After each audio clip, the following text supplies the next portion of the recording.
Hi, I'm Tanisha Sullivan, a member of the Ward 18 Democratic Committee, and I'm here with attorney Brandy Flucker Oakley, who's a candidate for the 12th Suffolk District State Representative seat. How are you, Brandy? I'm doing well. Thank you so much for having me this evening. I should say attorney Flucker Oakley. So I'm going to do that. We're going to dive right in. What sets of skills and experiences best prepare a state representative candidate for success? Yeah, that's such a great question. When I think about the state representative role, there are a few things that come to mind. One is being an advocate, and really a budget advocate in particular, recognizing that the state controls so many resources that we're able to get for our community. The other thing is someone who's able to value partnership and collaboration, and particularly in a district like the Suffolk 12, which is so racially diverse, socioeconomically diverse. Someone who's able to build relationships across lines of difference is also equally important. And certainly someone who is able to meet people where they are, recognizing that in any given situation, folks might not always be where you are or think like you do, but having the ability to really understand where they're coming from and take that information in a way that helps elevate their voice, their story, and allows us to do what we need to do to thrive together. And I don't say those three skills not recognizing that I have each of them, having been a budget advocate for the last 10 years around education issues and other issues involving our youth at the State House, having been someone who has built partnerships across lines of difference for all of my career, and also someone who, in my current day job, I train folks on how to be better managers with a focus on diversity, equity, and inclusion. And so much of equity and inclusion work is about meeting people where they are, and I'm able to do that and galvanize folks to meet a common goal. Thank you. Next question. Could you name a current or former public figure who you look to for inspiration and why? Yeah, I will say in the last few years, they say seeing is believing. When President Barack Obama was elected, you had so many little brown children saying, "Oh, I want to be president," because they could see themselves in that role. And certainly here in the 12th Suffolk, there have been so many great examples of leadership and from Black women that it's like, "Oh, I see myself in that." And two who stand out in particular for me are Counselor Andrea Campbell and Congresswoman Ayanna Pressley. What I love about each of them, despite sharing racial and gender identities with them, is the fact that they each live in their own authenticity and they don't feel like they have to fit a certain mold in order to be palpable, if you will. They're able to lead authentically and within their own truth, and also cultivate relationships across line of difference and speak up with courage when necessary. And I'm just so grateful for their example of leadership, and that is something that I too hope to bring to this role as state representative of the 12th Suffolk District. Thank you. Next question. If you could pick only one House committee to serve on, what committee would that be and why?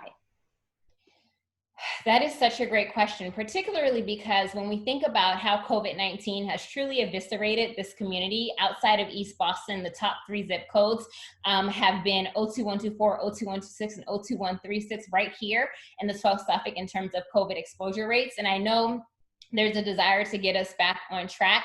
I'm also mindful of the fact that this is a census year for us as well. And so recognizing the way that the tracks are drawn in the districts is also equally important. I know you asked me to pick one, Tanisha, but I'm gonna have to break away just slightly and say I'd love to be on the Ways and Means Committee, just recognizing the budget advocacy we're going to need at the State House to make sure the vital resources and services we have are not cut from our community, and certainly also the Census Committee to make sure that it's done equitably and in alignment with our Constitution. Thank you. Your last question. Could you describe the first bill you would file if elected and why? Yeah, I've been thinking about this, and one bill that is near and dear to my heart, thinking about the 12th Suffolk in particular, and Mattapan specifically, recognizing that the values of homes are selling exponentially higher than when many folks acquired their homes. And what that means, particularly for our age-strong, senior, mature residents who have owned their homes for decades, when those newer homes sell at the new higher market value rate, there's actually a higher tax bracket, and our seniors and longtime homeowners are on fixed incomes. And when gentrification comes, it's the displacement that we're most concerned about. And I would like to file a legislation that expands the residential tax exemptions and really create a tax exemption for families who have been owning their homes for decades, whether it's 10, 15, 20 years, we can figure out the number, that they get a special tax break as it relates to their housing taxes, so that way they're able to stay within the communities that they have poured into and developed over the years. Thank you. Well, with that, I am going to give you an opportunity to share with us anything you would like the voters to know. Yes, I would just like the opportunity to share why I think I'm the best choice to be state representative of the 12th Suffolk District. I was born and raised in this district.